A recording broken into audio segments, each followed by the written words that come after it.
হাসানুজ্জামান হাশিমি রহমতুল্লাহ আলাই আহলে সুন্নাত জামাতের তিনজন রত্ন উজ্জ্বল নক্ষত্র আমাদেরকে দিয়ে গেছেন। সবাই বলেন সুবহানাল্লাহ। সবুর বেলায়েতের পাওয়ার আল্লাহর পক্ষ থেকে যেটা বের হয় প্রকাশিত হয় সেটা বলে কুদরত। সে কুদরত যখন আম্বিয়া কেরামের মধ্যে প্রকাশিত হয় সেটাকে বলে মুআজিজা। সেই মুআজিজা যখন ওলি কেরামের বেলায়েতের মাধ্যমে প্রকাশিত হয় তাকে বলে কেরামত। সবাই বলে সুবহানাল্লাহ। কি মূল জিনিস বুঝতেছেন না? একটা মূল কটা জিনিস, একটা ওলি কেরামের রগে রগে খুনে খুনে আল্লাহর কুদরতের শক্তি চলতেছে। ইমামে আহলে সুন্নাত রইসুল মুহাদ্দিসিন ওয়াল মুফাসসিরিন শাইখুল ফিকহ শাইখুল হাদিস হাফেজ হাদিস মুনাজির আহলে সুন্নাত মুজাহিদ আহলে সুন্নাত হযরতুল আল্লামা ইমাম হাশিমি রহমাতুল্লাহ আলাইহি পাক চরণে আমার হাজারো সালাম জানাই।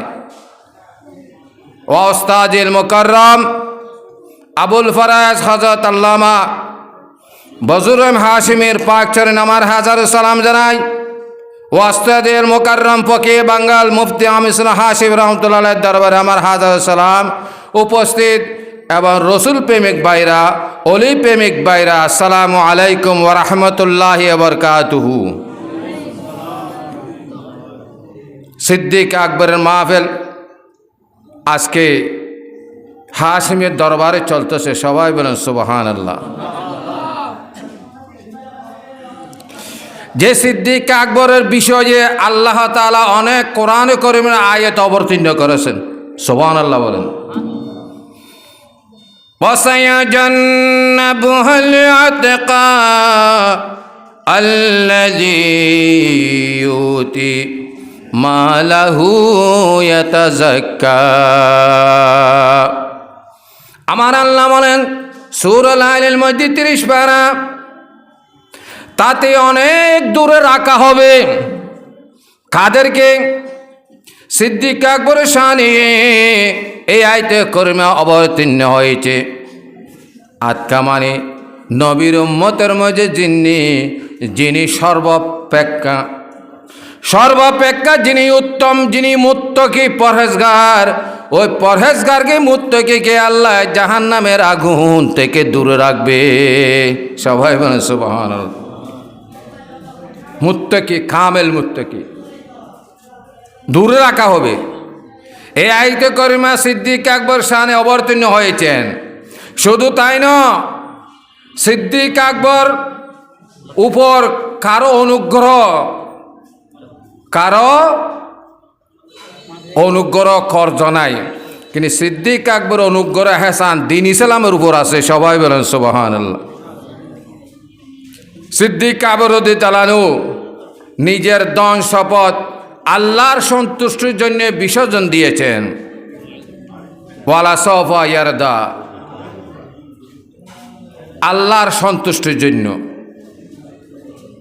সিদ্দিক আকবর তাআলা জিজ্ঞাসা করা হলে আপনাকে এত উচ্চ মর্যাদার আসন কিভাবে অর্জন করলেন? সিদ্দিক আকবর উত্তর দিলেন, 1 নম্বর 3টা জিনিস খুব বেশি পছন্দ করতেন। আপনার উলামায়ে কেরামের জবান শুনেছেন, আন-নজরু ইলা ওয়াজহি রাসূলিল্লাহ সাল্লাল্লাহু আলাইহি ওয়াসাল্লাম। সবাই বলেন সুবহানাল্লাহ। 1 নম্বর, আল্লাহ আমার মর্তবা বাড়ায় দিয়েছেন। আমি সর্বদা সর্বক্ষণ এনি টাইম আমি আমার নবীর নূরানি চেহারা 1 সেকেন্ড না দেখলে আমি থাকতে পারি না। সবাই বলেন সুবহানাল্লাহ। সিদ্দিক বলছে আন-নজরু ইলা ওয়াজহি, ওয়াজহুন মানে ফেস মুখ, আন-নজরু ইলা ওয়াজহি ইলা মানে দিকে, নবীর চেহারা দিকে। আমি নবীর চেহারা দিকে সবসময় তাকাই থাকতাম। সবাই বলেন সুবহানাল্লাহ। 2 নম্বর হচ্ছে আমার দ্বন্দ্বলোক, অর্থাৎ নবীর চেহারা দিকে তাকায় দৃষ্টি করা আমি সিদ্দিক আকবর বেশি পছন্দ করি। 2 নম্বরের মধ্যে আমার দ্বন্দ্বলত দ্বীনের জন্য, ইসলামের জন্য, হক আর বাতিল পার্থক্য করার জন্য আকিদার জন্য নবীর কদম মুবারকে বিসর্জন দেওয়া, এটা আমি বেশি পছন্দ করি। সবাই বলেন সুবহান। 3 নম্বর হচ্ছে আমার কন্যা, আমার বেটি, আমি চাইতে রসুল করে সাল্লাল্লাহু আলাইহি সাল্লাম মধ্যে নেকাত মধ্যে আমি সুপদ্ধ করে দিতাম। সবাই বলেন সুবহান।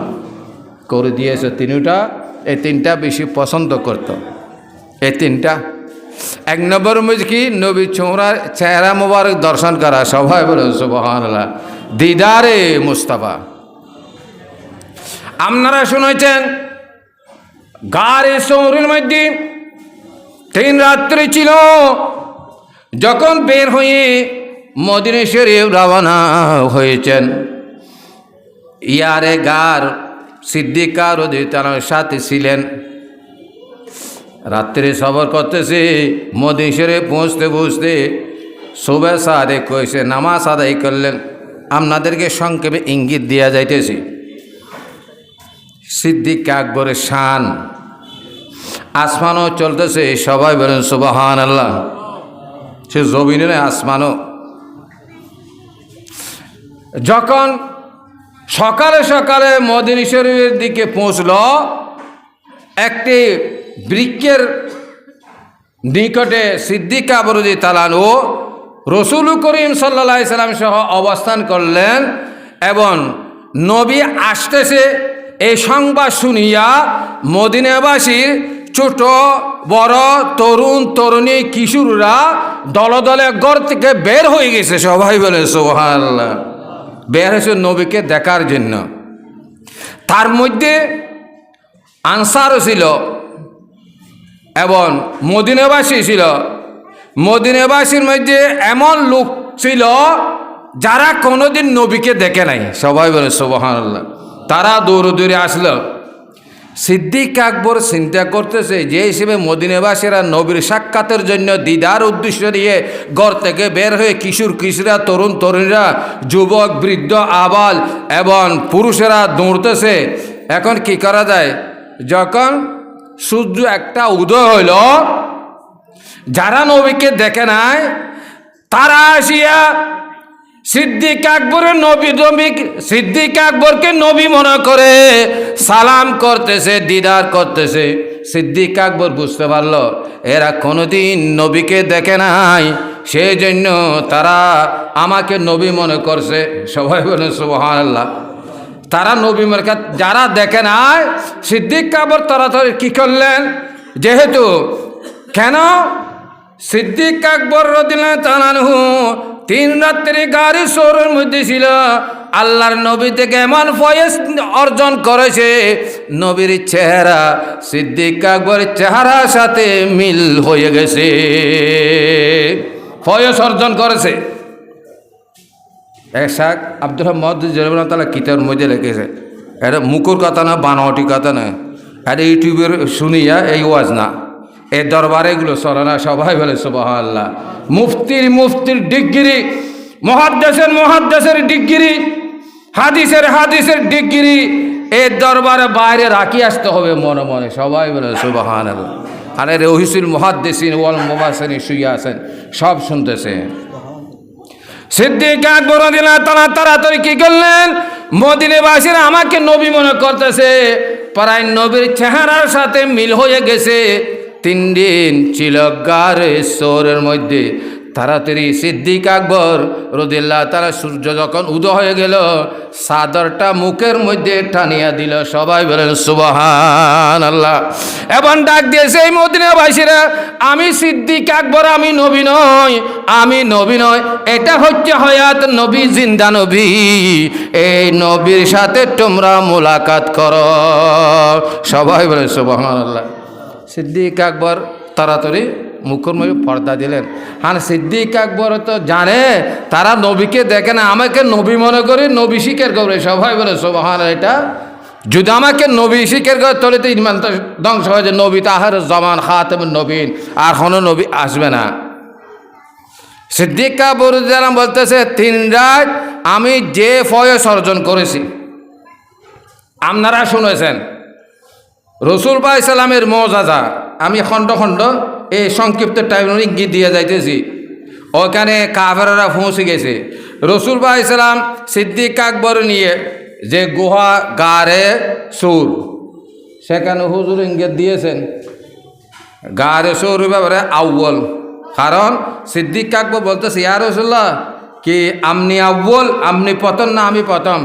রসুল ভাই সাহেব বলেছে, আয় সিদ্দিক আকবর তুমি যেটা বলো ঠিক আছে। ইয়া রাসূলুল্লাহ আমি আউ্বল মানে প্রথমে গারে সৌরের ভিতরে যাইব, যত সিদ্ধুর আছে এগুলো বন্ধ করব, কোনো প্রাণনাশক জন্তু থাকতে পারে। সবাই বলেন সুবহানাল্লাহ।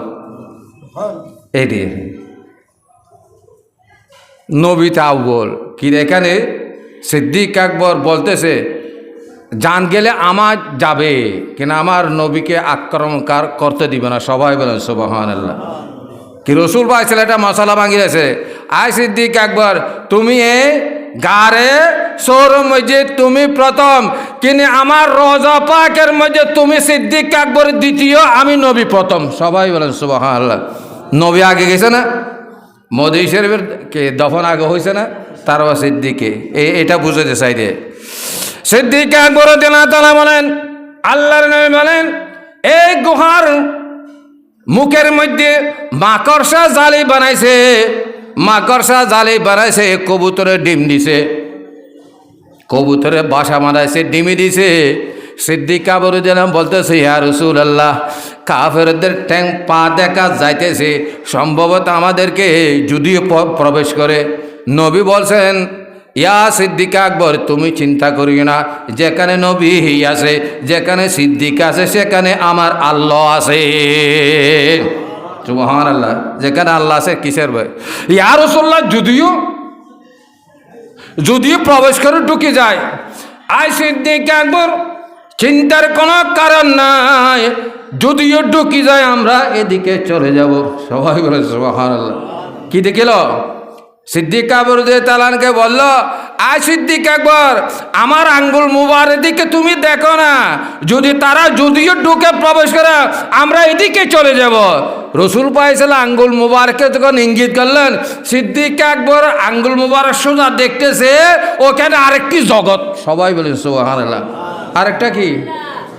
সেই জগতের মধ্যে আই সিদ্দিক আকবর তুমি কি দেখতেছ?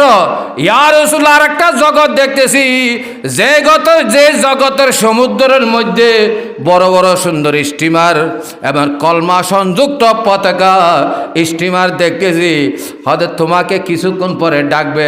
ইয়া রাসূলুল্লাহ স্টিমার থেকে আমাদেরকে ডাকতেছে। আই সিদ্দিক আকবর চিন্তা করিও না, কাফেররা যদি ঢুকে যায় তোমরা আমাদের স্টিমারে চলে আসবে। সবাই বলেন সুবহানাল্লাহ।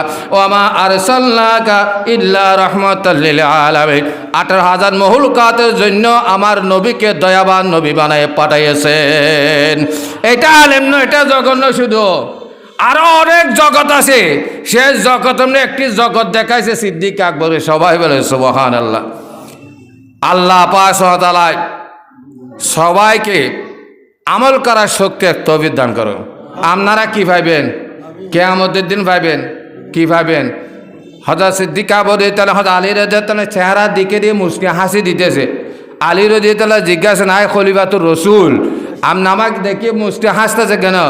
আল্লাহর নবী নবুয়তের জমানে বলছে, আমি শুনেছি যেহেতু কিয়ামতের দিন জান্নাতের চাবি আলী রাদিয়াল্লাহু তাআলা হাতে দিবে এবার জান্নাত কি ওপেনিং করবে। সবাই বলে সুবহানাল্লাহ।